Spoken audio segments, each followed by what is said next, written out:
Hi friends, ఈరోజు topic ఏంటంటే నేను చెప్పవలసింది ఆర్సీబీ ఎంఐ మ్యాచ్. అసలు నిన్న మ్యాచ్ ఎంత ఉత్కంఠగా ఉందంటే స్కోర్ తక్కువే, వికెట్లు పడిపోతున్నాయి.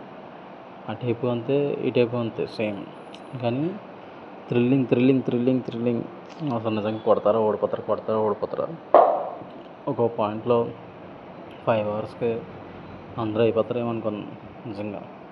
బట్ ఒక్కడు వచ్చి మొత్తం మ్యాచ్ని మొత్తాన్ని మార్చేసాడు. విరాట్ కోహ్లీ డెక్అవుట్. లాస్ట్ 2 మ్యాచెస్ నుంచి విరాట్ కోహ్లీ అలాగే అయిపోతాం. ఏంటో చెప్తారు. జోకబ్ బెత్తలు ఆడతాడంటే ఏదో ఆడుతున్నాడు, అలా పైన ఆడుకుంటాం. నిన్న వచ్చాడు భయ్యా కృణాల్ పాండ్యా, అందరికీ సమాధానం చెప్పేసాడు. పడుకొని మరి కొట్టేసాడు కదా ఇంకా. నిన్న ఎంత కష్టం ఉన్నా షెపర్డ్ ఏంటో ఏం ఆడుతున్నాడు ఇంకా తెలుస్తుంది.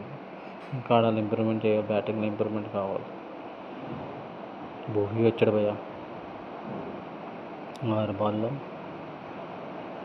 12 రన్స్ 13 రన్స్ కొట్టాలి.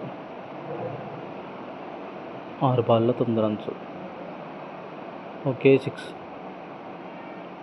తప్పని కొట్టాడు. మళ్ళీ సింగిల్ తీశాడు. Last ball 2 runs.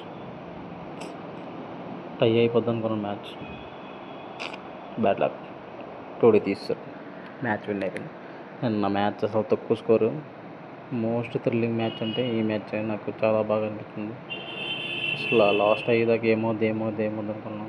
Bust RCB number 1 పొజిషన్లోకి వచ్చేసారు. Thank you friends for watching my video.